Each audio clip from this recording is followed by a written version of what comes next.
اللهم لا حول ولا قوة لا إله إلا أنت برحمتك.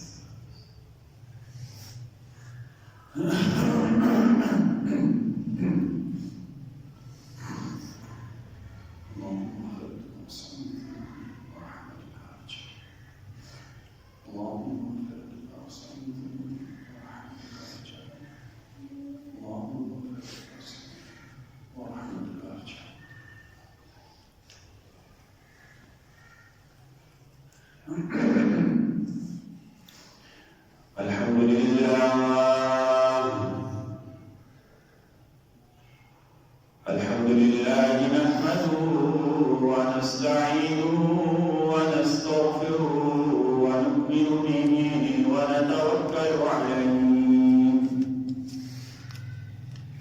ونعوذ بالله من شرور أنفسنا ومن سيئات أعمالنا من يهده الله فلا مضل له ومن يضلل فلا هادي له ونشهد أن لا إله إلا الله وحده لا شريك له ونشهد أن سيدنا وسندنا وحبيبنا وقائدنا ومولانا محمدا عبده ورسوله. أما بعد فأعوذ بالله من الشيطان الرجيم. بسم الله الرحمن الرحيم. محمد رسول الله والذين معه أشداء على الكفار رحماء بينهم تراهم ركعا سجدا يبتغون فضلا من الله ورضوانا سيماهم في وجوههم من أثر السجود ذلك مثلهم في التوراة ومثلهم في الإنجيل كزرع أخرج شطره فآزره فاستغلظ فاستوى على سوقه يعجب الزراع ليغيظ بهم الكفار. وعد الله الذين آمنوا وعملوا الصالحات منهم مغفرة وأجرا عظيما. رب اشرح لي صدري ويسر لي أمري واحلل عقدة من لساني يفقهوا قولي. رب اشرح لي صدري ويسر لي أمري واحلل عقدة من لساني يفقهوا قولي. رب اشرح لي صدري ويسر لي أمري واحلل عقدة من لساني يفقهوا قولي. سبحانك لا علم لنا إلا ما علمتنا إنك أنت العليم الحكيم. اللهم صل على محمد وعلى آل محمد كما صليت على إبراهيم وعلى آل إبراهيم في العالمين إنك حميد مجيد. اللهم بارك على محمد وعلى آل محمد كما باركت على إبراهيم وعلى آل إبراهيم في العالمين إنك حميد مجيد.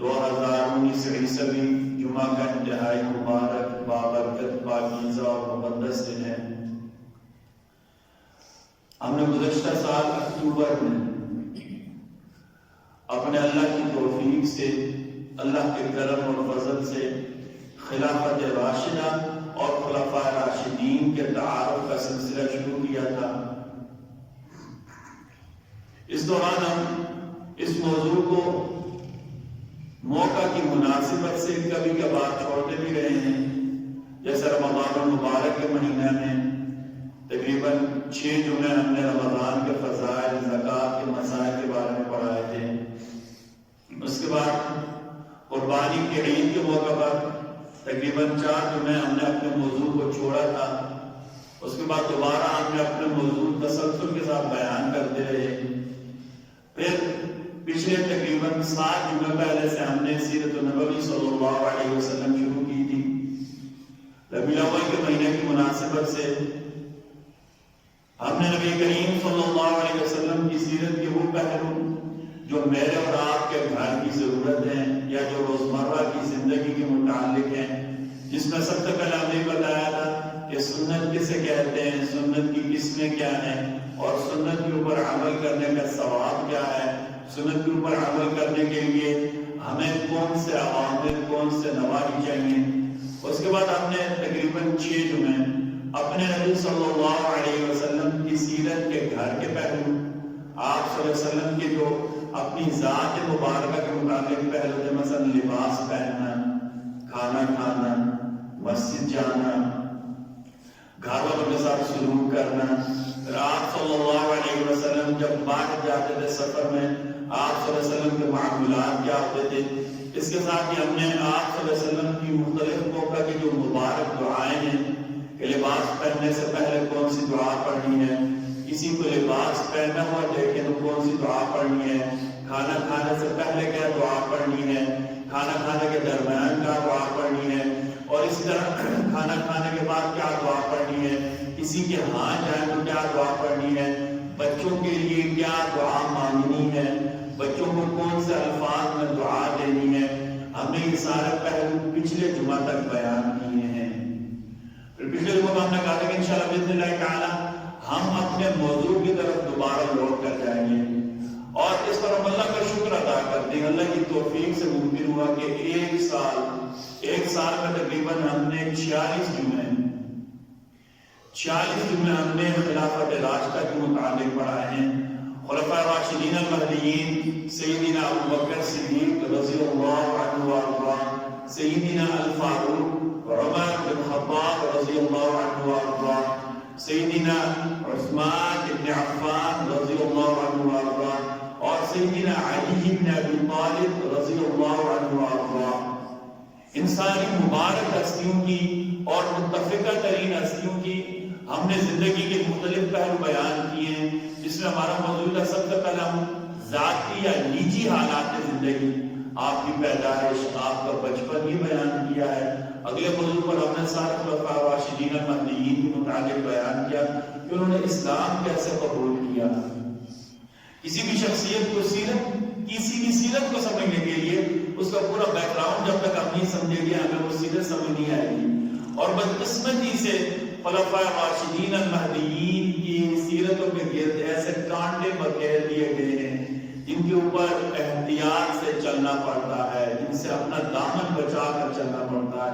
یہ ہماری بدقسمتی کہہ رہے ہیں، یا میں سے کیا نام دیں کہ وہ کائنات کی متفقہ ترین ہستیاں جنہوں نے میرے نبی صلی اللہ علیہ وسلم سے براہ راست کسب فیض کیا، میرے نبی صلی اللہ علیہ وسلم کے مبارک چہرہ کو دیکھ کر اپنی زندگیاں بدلی، ان کے بارے میں ہم اختلافات کے شکار ہو گئے، ان کے بارے میں بولتے ہوئے ڈر لگتا ہے۔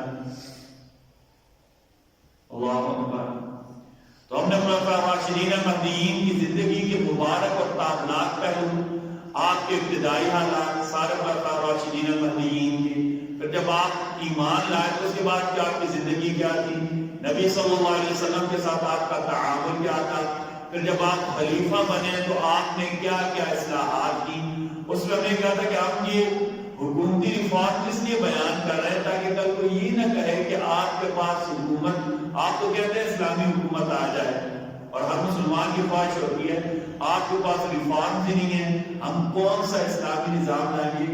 اس کے لیے ہم نے خلفاء راشدین کے زمانے کی عمل کی کوششیں، آپ کے فوج کی مختلف صورتیں، فوج کی حیت ترکیبی کے فوجی کو کیسے بھرتی کرنا تھا، کمانڈر جو ہوتے تھے ان کے اختیارات کیا ہوتے تھے، پھر ہم نے پورا پولیسنگ کا نظام جو تھا خلفاء راشدین المہدیین کو بیان کیا، تو خلفاء راشدین المہدیین کی زندگی جو سوشل لائف تھی، معاشرتی زندگی، کہ آبادیاں کیسے ہوتی تھیں، ٹاؤن یا کالونیز کیسے بنائی جاتی تھی، پھر ان کے اوپر جو حکمران یا والی مقرر کیے جاتے تھے ان کے اختیارات کیا ہوتے تھے، پھر ہم یہ بیان کرتے کہ عدالتی نظام کیا ہوتا تھا، عدالت میں قاضی کا تقرر کیسے کیا جاتا تھا، فیصلے کیسے کیے جاتے تھے، پھر ہم یہ بیان کیا تھا کہ لوگوں کی اصلاح کے لیے خلفاء راشدین المہدیین نے کیا کیا نظام کیے تھے، اور جو مجرمین ہوتے تھے ان کی سزاؤں کے لیے کیا کیا طریقہ کار تھا، یہ سارے کا سارا نظام ہم نے بیان کیا ہے۔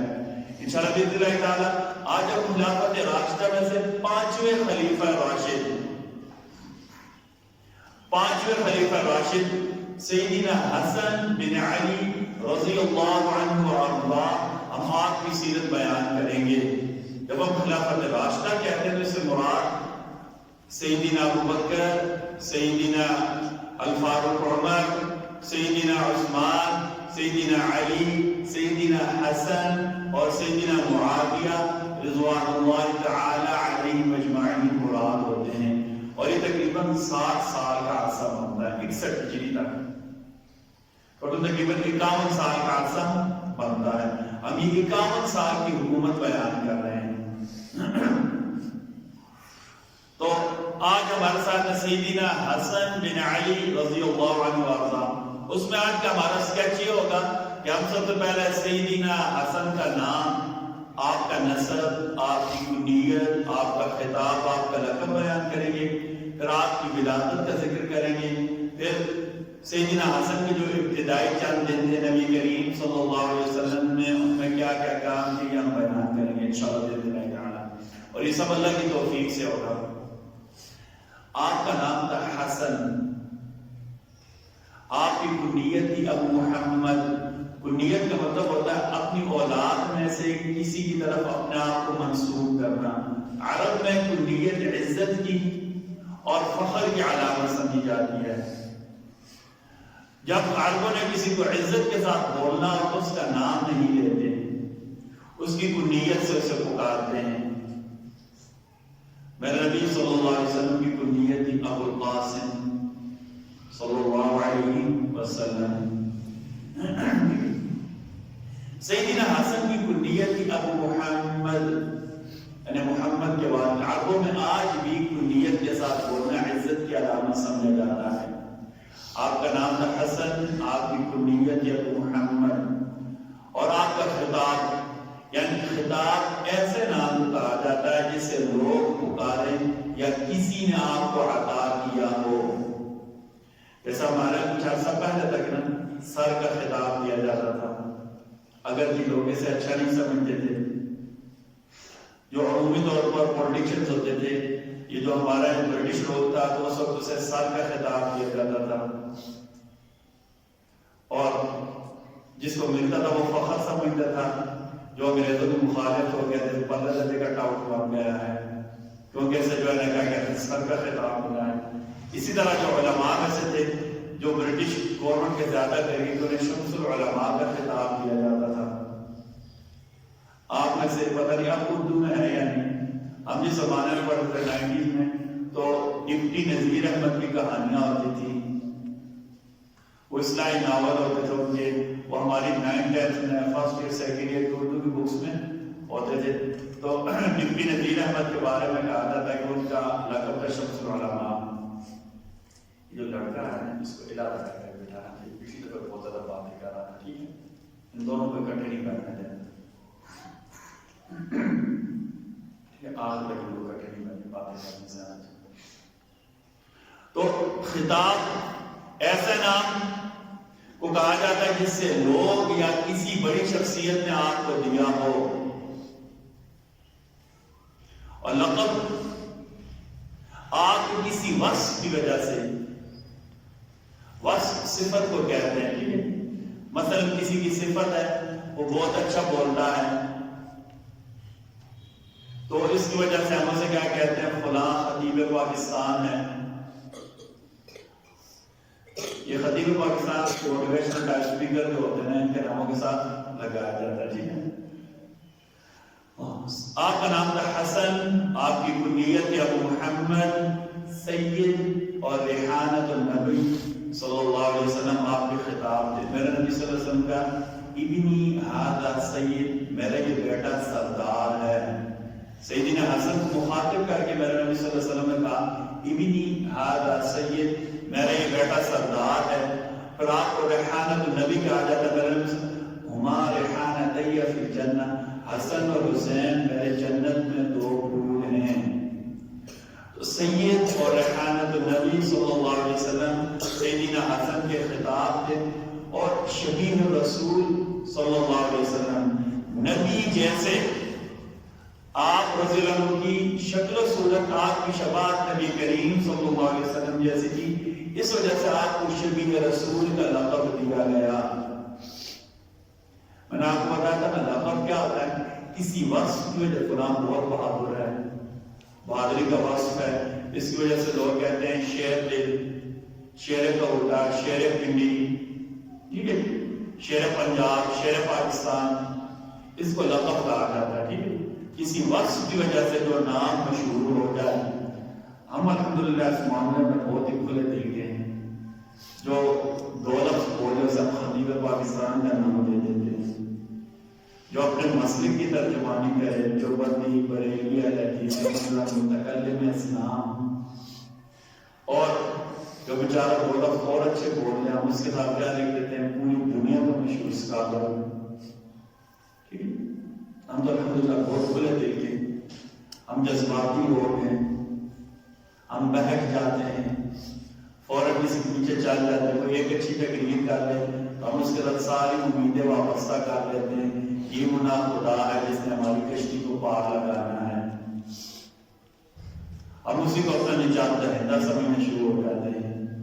ہم عملیت پسند نہیں ہیں، ہم پریکٹیکل لوگ نہیں، ہم جذباتی لوگ ہیں۔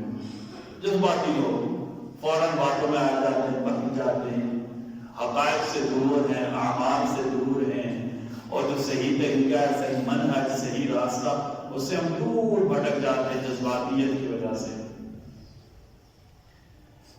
میں دوبارہ بول دیتا ہوں، حسن نام ہے، ابو محمد کنیت ہے، سید اور ریحانۃ النبی صلی اللہ علیہ وسلم یہ خطاب ہے، شبیہ رسول آپ کا لقب ہے۔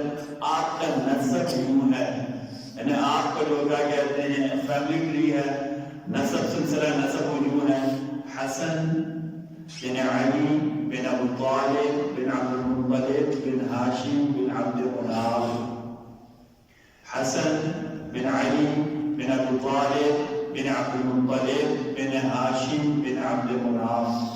آپ ہاشمی ہیں، قریشی بھی ہیں، مدنی بھی ہیں، اور شہید بھی ہیں، رضی اللہ عنہ وارضاہ۔ آپ ہاشمی ہیں، ہاشم آپ کے جو ہے نا بڑوں میں سے کسی کا نام تھا، اسی کی طرف آپ کا خاندان منسوب ہے۔ قریشی آپ کا قبیلہ ہے، مدنی اس لیے کہ مدینہ کے رہنے والے تھے، اور شہید بھی ہیں کیونکہ آپ کو زہر دے کر شہید کیا گیا تھا۔ آپ کا نسب یوں ہے، حسن بن علی بن ابی طالب بن عبد المطلب بن ہاشم بن عبد مناف، ہاشمی، قریشی، مدنی، شہید، رضی اللہ عنہ وارضاہ۔ آپ نبی کریم صلی اللہ علیہ وسلم کے نواسے، یعنی بیٹی کے بیٹے، ایک ہوتا ہے نا پوتا، بیٹے کا بیٹا، ایک ہوتا ہے نواسا، بیٹی کا الفاظ سمجھ آ جاتے ہیں۔ ہمارا کتنے ملکوں کے ساتھ اردو کی وجہ سے رابطہ ہو سکتا ہے۔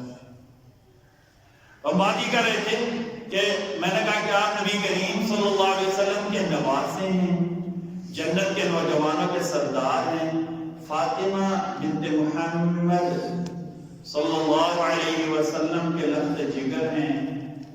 امیر المؤمنین خلیفۃ المسلمین اللہ کے شیر سیدنا علی بن ابی طالب کے نور نظر ہیں، ام المؤمنین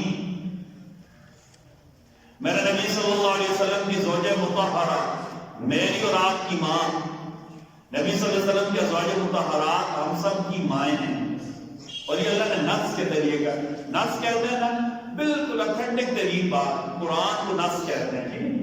قرآن کو نون اور صاد کے ساتھ لکھا ہے نص، ہم کہتے ہیں نص صریح، ہمارا ایک ٹرمنالوجی استعمال ہوتی ہے فقہ میں نا یا دین میں، نص صریح، یہ قرآن میں واضح طور پر کہہ دیا گیا ہے۔ نص جب بھی ہو نا، نص قرآن کیا تو قرآن مجید، ٹھیک ہے، واضح ترین ہدایات، اور اللہ نے نص صریح کے ذریعے کہا النبی اولی بالمؤمنین من انفسہم وازواجہ امہاتہم، ام المؤمنین سیدہ خدیجہ رضی اللہ عنہ کے نواسے ہیں۔ دوبارہ میں آپ کے سامنے بول دیتا ہوں، سیدنا حسن نبی کریم صلی اللہ علیہ وسلم کے نواسے، جنت کے نوجوانوں کے سردار، نبی کریم صلی اللہ علیہ وسلم کی بیٹی سیدہ فاطمہ رضی اللہ عنہ کے لخت جگر، امیر المؤمنین خلیفۃ المسلمین، چوتھے خلیفہ راشد، اللہ کے شیر سیدنا علی کے نور نظر ہیں، ام المؤمنین سیدہ خدیجہ کے بھی نواسے ہیں، اور پانچویں خلیفہ راشد ہیں۔ آپ کی ولادت ہجرت کے تیسرے سال، میرے نبی صلی اللہ علیہ وسلم جب مدینہ ہجرت کر کے گئے اس کے تیسرے سال رمضان کی 15 تاریخ کو مدینہ میں ہوئی۔ سیدنا حسن کی ولادت ہجرت کے تیسرے سال رمضان کی 15 تاریخ کو ہوئی۔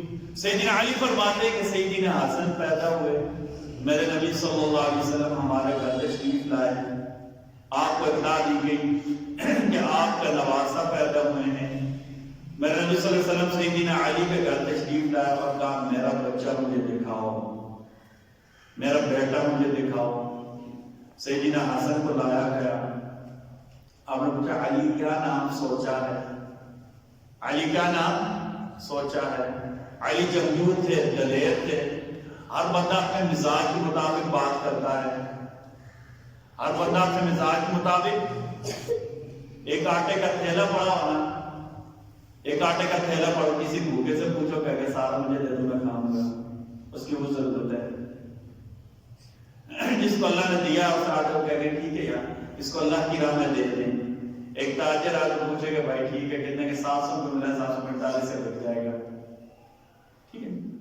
ہر بندہ اپنے وصف، اپنے ماحول، اپنے مزاج کے مطابق بات کرتا ہے۔ سیدنا علی دلیر تھے، شیر تھے، بہادر تھے، جنگجو تھے۔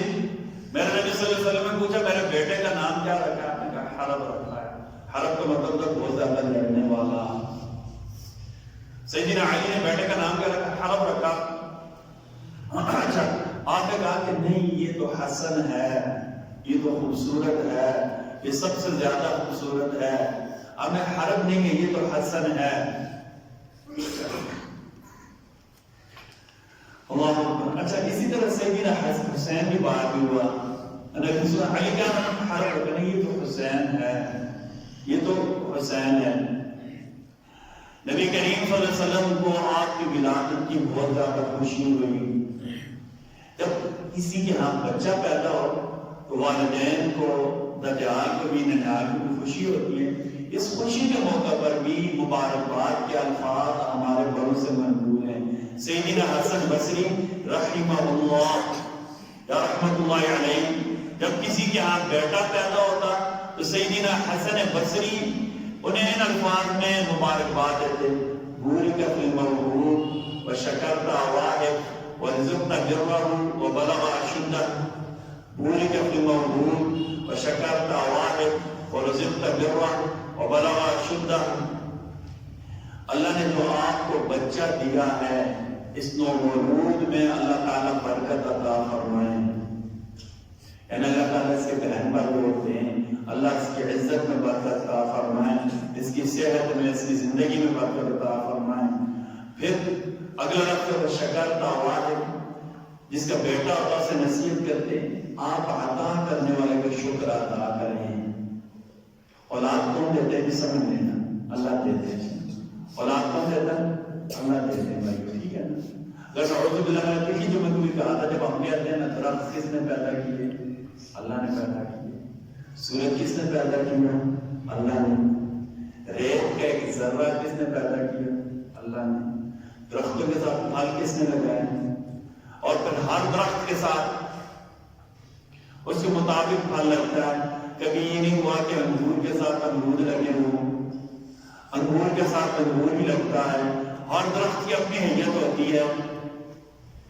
زمین میں دانا ڈالتے ہیں، زمین ایک جیسی، ماحول ایک جیسا، پانی ایک جیسا، کھاد ایک جیسی، پودا نکلتا ہے علیحدہ ہوتا ہے۔ گندم کا بیج ڈالیں گے، گندم علیحدہ ہوگی۔ انگور کی بیل لگائیں گے، اس کی اپنی شکل ہوگی۔ مالٹے کا پودا لگائیں گے، اس کی اپنی شکل ہوگی۔ امرود کا پودا لگائیں گے، اس کی اپنی شکل ہوگی۔ پھر اسی کے مطابق اس کے ساتھ پھل لگتا ہے۔ پھر اس کی آگے اپنی قسمیں ہوتی ہیں۔ مالٹے کی کتنی قسمیں ہیں؟ یہ سب کچھ کرنے والے کون ہیں؟ اللہ۔ یہ ہم سب کو یقین اور عقیدہ ہے۔ لیکن بدقسمتی ہے، کسی بچے سے بھی پوچھ لینا، انگور کس نے لگایا؟ اللہ نے لگایا۔ مالٹا کس نے لگایا؟ اللہ نے لگایا۔ جانوروں کے بارے میں بکریاں کس نے بنائی؟ اللہ نے۔ گائے کس نے پیدا کی؟ اللہ۔ گائے کے اندر سے دودھ کون دیتے ہیں؟ اللہ۔ زمین کس نے بنائی؟ اللہ نے۔ آسمان کس نے بنایا؟ اللہ نے۔ لیکن ہماری سوئی آ کر اٹک جاتی، بیٹا کس نے دیا؟ پیروں نے۔ بیٹا کس نے دیا؟ فلاں نے دیا۔ اللہ اکبر۔ او بھائیو، اللہ کا نام ہے، پتہ نہیں کس چکر میں پڑے۔ جو اللہ ریت کے ایک ذرے سے لے کر آسمان جیسی بڑی چیز دے سکتے، وہ بیٹا نہیں دے سکتے نا؟ اللہ نے قرآن مجید میں کہا لِلَّهِ مُلْكُ السَّمَاوَاتِ وَالْأَرْضِ يَخْلُقُ مَا يَشَاءُ يَهَبُ لِمَن يَشَاءُ إِنَاثًا وَيَهَبُ لِمَن يَشَاءُ الذُّكُورَ أَوْ يُزَوِّجُهُمْ ذُكْرَانًا وَإِنَاثًا وَيَجْعَلُ مَن يَشَاءُ عَقِيمًا۔ اولاد کے 4 درجے ہوتے، شادی کے بعد میں چاروں کی چار اللہ نے بیان کی ہے۔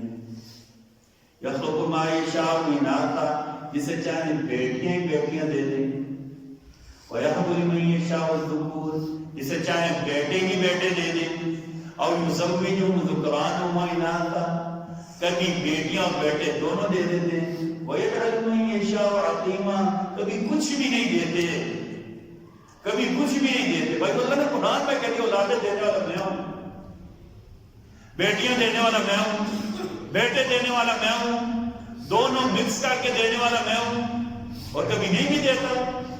بھائی وہ اولاد دینا خالص اللہ کی صفت ہے، خالص اللہ کی صفت ہے، خالص۔ پھر پتہ کہ ہمیں کیا کہنا پڑے گا؟ آدھی بات یا پھر پوری بات کرے نا، مار جاتا ہوں کہتے ہیں اللہ کی مرضی، اللہ نے لے لیا۔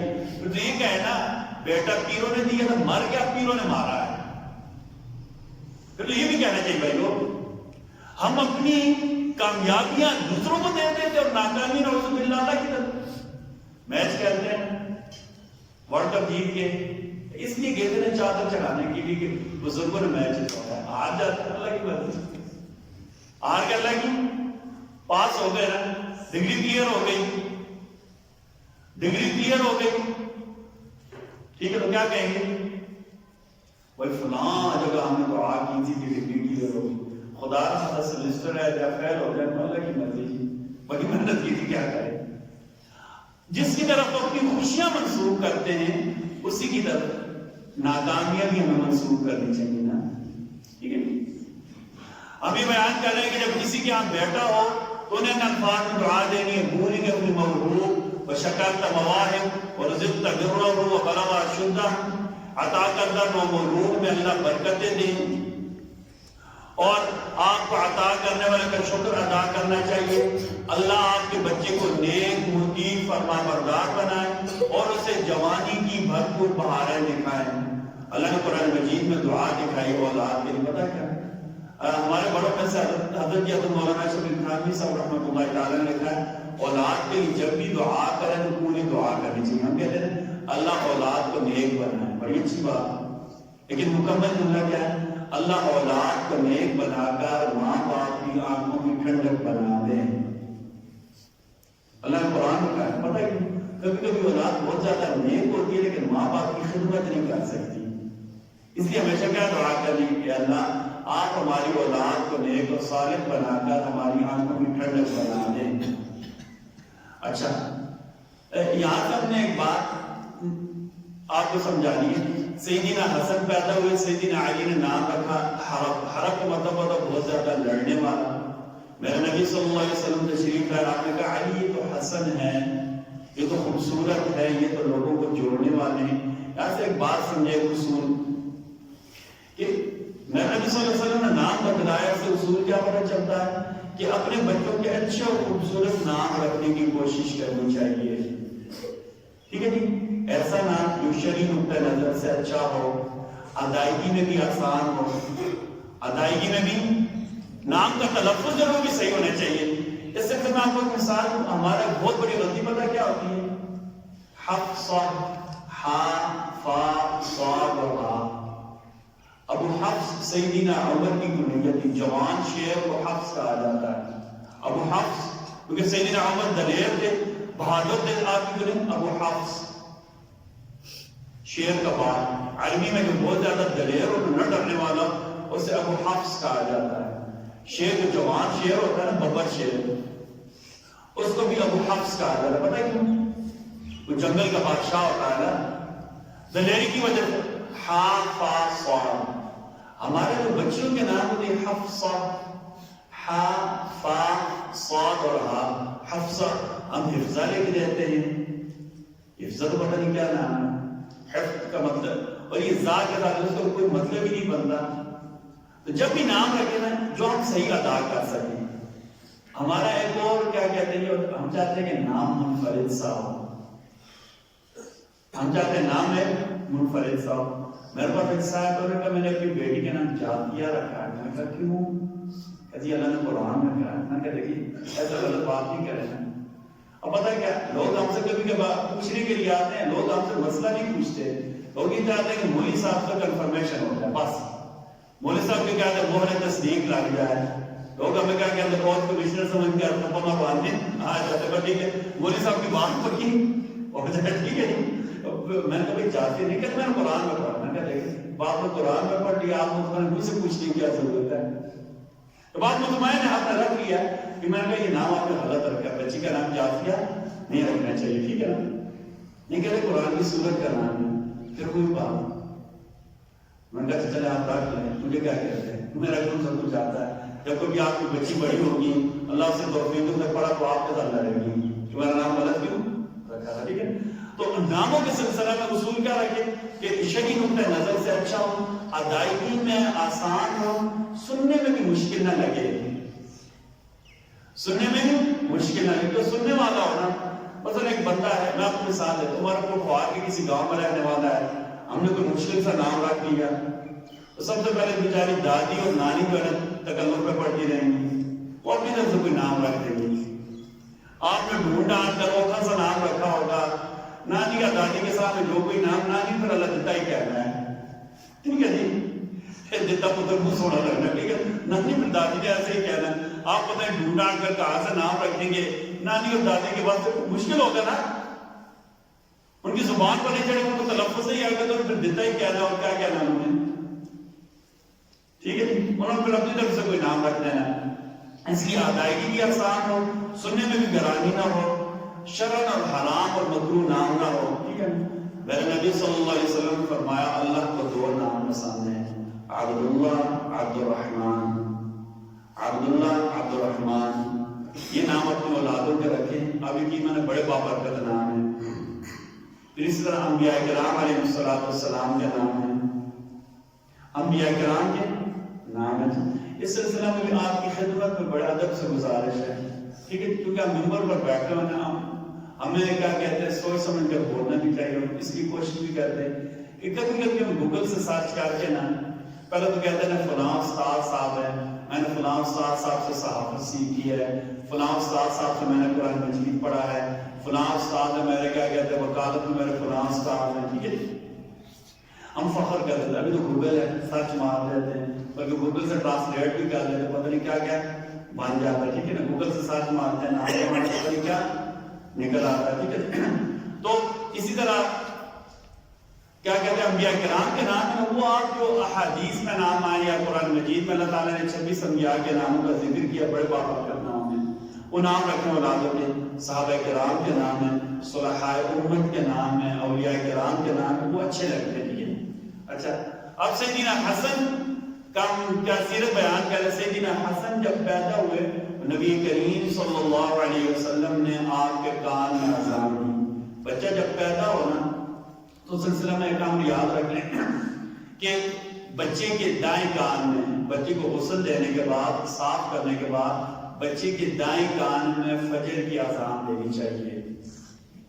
بچے کے دائیں کان میں فجر کی اذان ہے۔ اس کے لیے کوئی یہ نہیں ہے کہ آپ کوئی اخبار وغیرہ نام رکھیں گے، بس نزدیک ہو کر اللہ اکبر اللہ اکبر اللہ اکبر اللہ، ایسے اذان دیں، ٹھیک ہے، سمجھ آئیے؟ انہیں کوئی چیز رکھیں یا ساتھ آپ بچے کے پاس بیٹھے، آپ وضو سب سے اچھا بغیر وضو کی اذان دے سکتے، کوئی تکلف کی ضرورت نہیں ہے، ٹھیک ہے۔ بہتر یہ کہ جو آپ کے خاندان میں سے نیک ہو اس سے اذان دے، خود اذان دے۔ بچے کے دائیں کان میں فجر کی اذان دینی ہے اور بائیں کان میں اقامت کہنی ہے، بہتر ہے۔ اگر کسی نے دونوں طرف ایک اذان دے دی تب بھی کوئی بات نہیں، تبھی کوئی بات نہیں، ٹھیک ہے۔ سیدنا حسن پیدا ہوئے، میرے نبی صلی اللہ علیہ وسلم سیدنا علی کے گھر گئے، کہا بچے کو میرے پاس لاؤ۔ سیدنا حسن کو میرے نبی صلی اللہ علیہ وسلم کے پاس لایا گیا، آپ نے سیدنا حسن کے کان میں اذان دی۔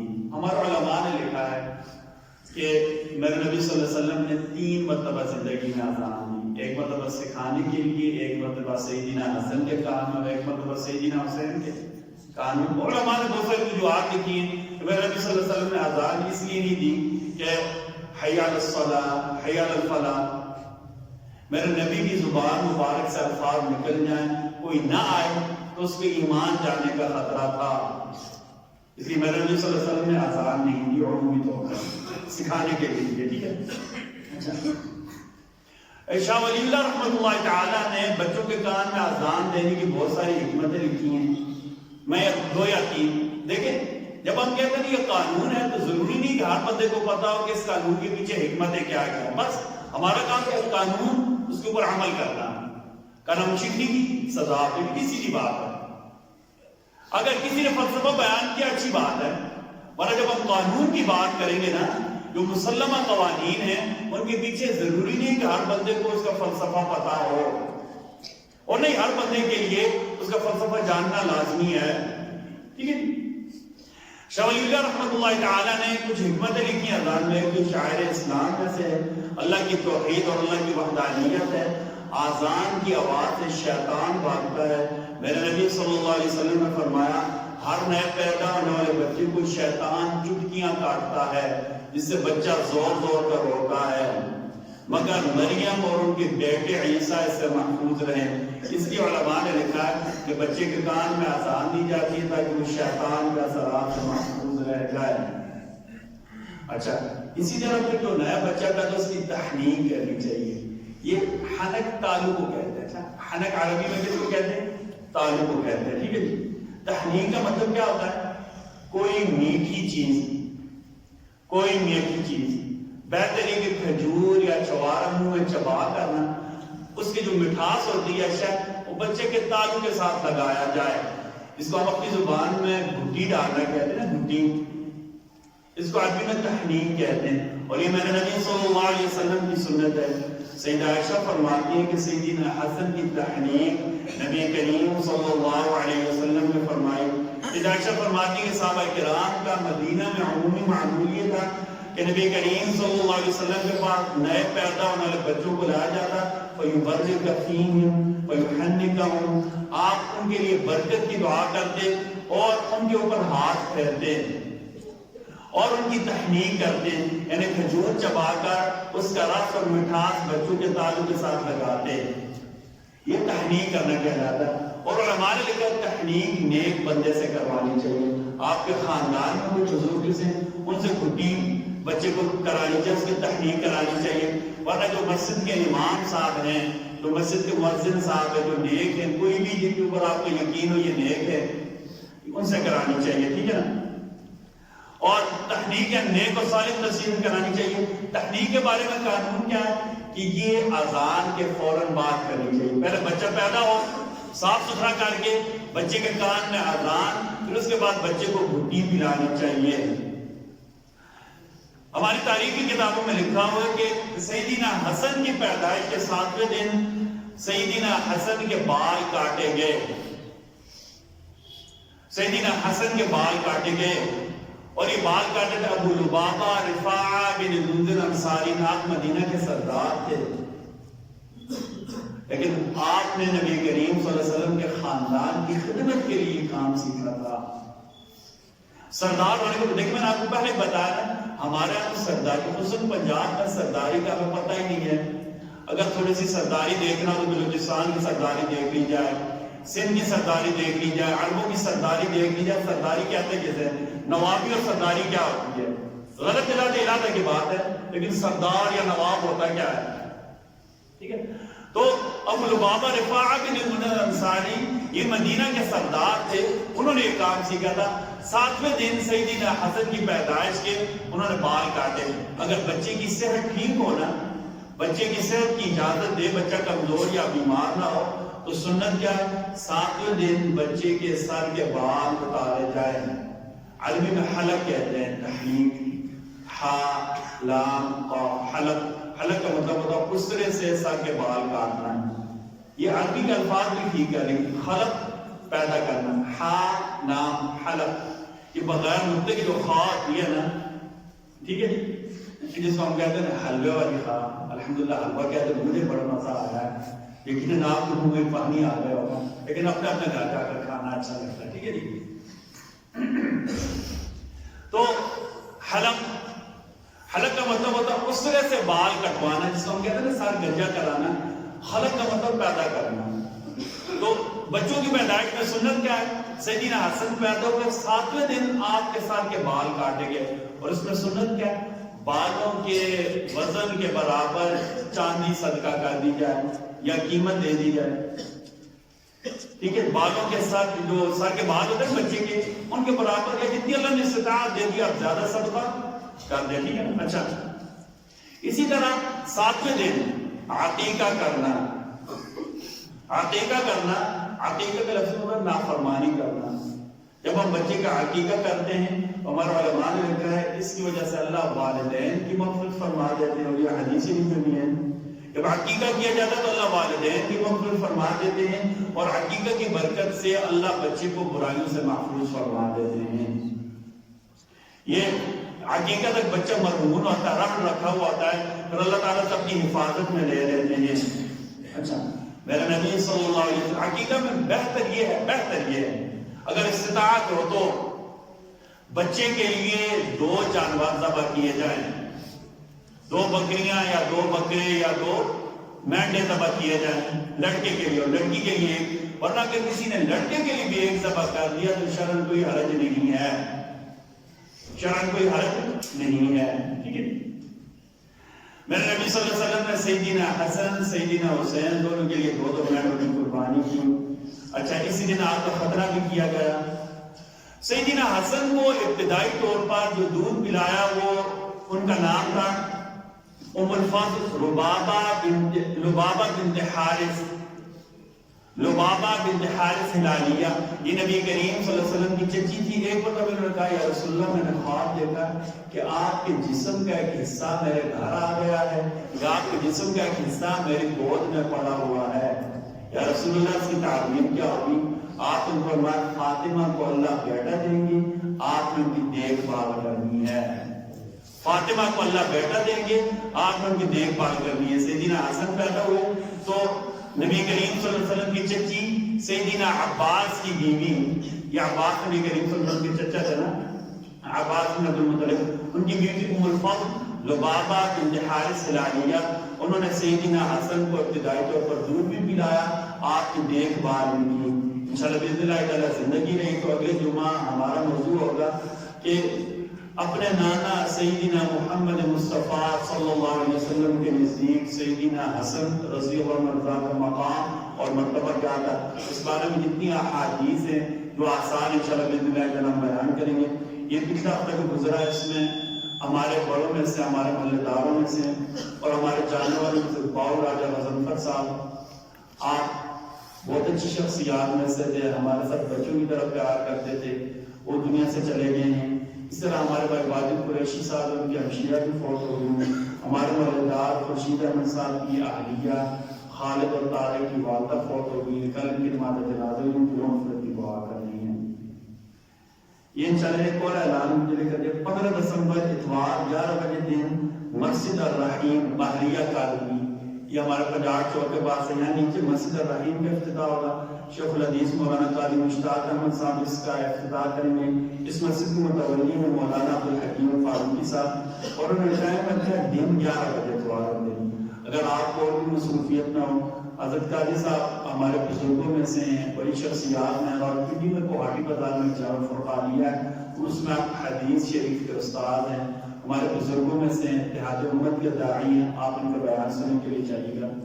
یہ آخری بات، یہ پتہ لوگ ہمیں کلپس بھیجتے رہتے ہیں، ٹھیک ہے کہ ہمارے وزیر اعظم صاحب نے کیا کہتے ہیں بیان کرتے نبی کریم صلی اللہ علیہ وسلم کے بارے میں غیر مناسب الفاظ استعمال کیے، کیونکہ وزیر اعظم بھی ہیں، بڑے عہدے پر ہیں، اور کیا کہتے ہیں موٹیویشنل اسپیکر بھی ہیں، ٹھیک ہے، لوگوں کو موٹیویٹ اچھے طریقے سے کر سکتے ہیں، لیکن دینی جو امور ہے نا اس بارے میں ظاہر وزیر اعظم ہے جہاں دیگر انہوں نے اپنے مشیر رکھیں کہ اچھے سے مولانا صاحب کو، مفتی صاحب کو اپنے مشیر رکھ لیں تاکہ انہیں الفاظ کی پریکٹس کرا دیا کریں۔ اس کو ہم سب لسان ہی کہتے ہیں، پتہ جذبات میں آ کر کہہ جاتا ہے۔ وہ کہتا ہے کہ مولوی صاحب تقریر کر رہے تھے نا، تو انہوں نے میری طرح تقریر کسی بڑے مولوی صاحب کی یاد کر لی تھی۔ وہ تقریر کر رہے تھے کوٹہ کے کسی گاؤں میں، تو جب انہوں نے تقریر یاد کی تو مولوی صاحب نے کہا انتہائی مانچسٹر والوں میری بات سنو۔ وہ کیا کہتے ہیں روتے ہو گئے تو کوٹہ کے گاؤں میں کہتے ہیں مانچسٹر والوں تمہاری توجہ کدھر ہے؟ ہمارے وزیر اعظم صاحب بھی ایسے ہی کرتے ہیں، ٹھیک ہے، یہ خطیبانہ بلنڈر جو ہوتا ہے نا، ایسے کوشش کر وزیر اعظم ہے نا، یہ لاہور